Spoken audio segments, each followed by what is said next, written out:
سلام، به کانال یوتیوب من خوش اومدین. امیدوارم که این ویدیو براتون مفید باشه. امروز میخوایم با هم دیگه اکبر جوجه درست کنیم.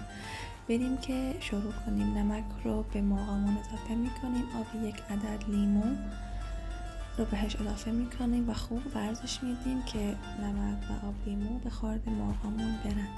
بهش زعفران رو اضافه میکنم و خوب مخلوط میکنم. پوست رنده شده 1 عدد لیمو به اضافه فلفل سیاه رو بهش اضافه میکنیم و دوباره هم میزنیم.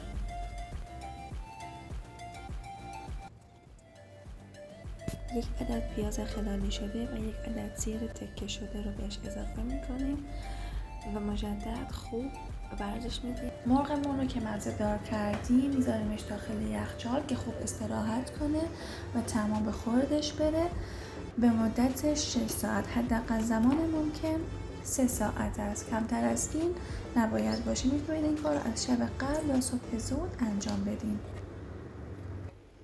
برنجی که از 2 ساعت قبل خیسوندیم و داخل آب جوش میریزیم، بهش نمک اضافه میکنیم و بعد آبکش میکنیم.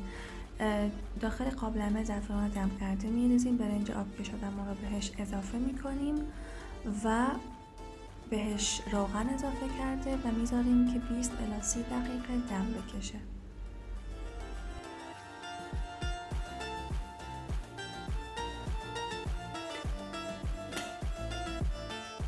داخل یک قابلمه که بشه مرغ‌ها رو داخلش گذاشت، اندازه 4 استکان روغن سرخ کردنی اضافه کردم.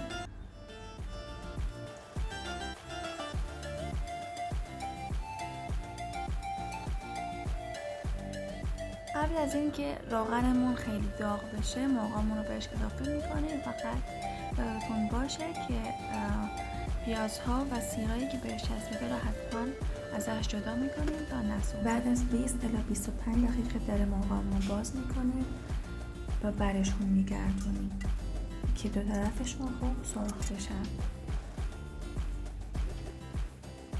بعد از 1 ساعت و ربع که مرغ‌ها روی شعله کم پخته شد، بهش کره رو اضافه میکنیم. اگه دوست داشتین میتونین زعفران هم اضافه کنین که من این کار رو انجام ندادم.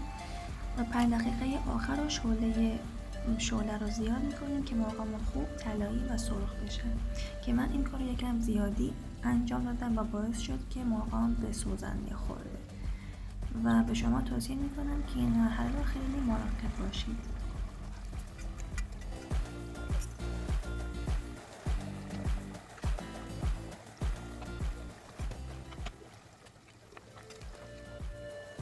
خب اکبر جوجه ما آماده است. امیدوارم درست کنید و خوشتون بیاد و لذتش رو ببرید. من در کنارش ماست و خیار و رب انار گذاشتم. امیدوارم شما هم درست کنید و خوشتون بیاد. مرسی از نگاهتون.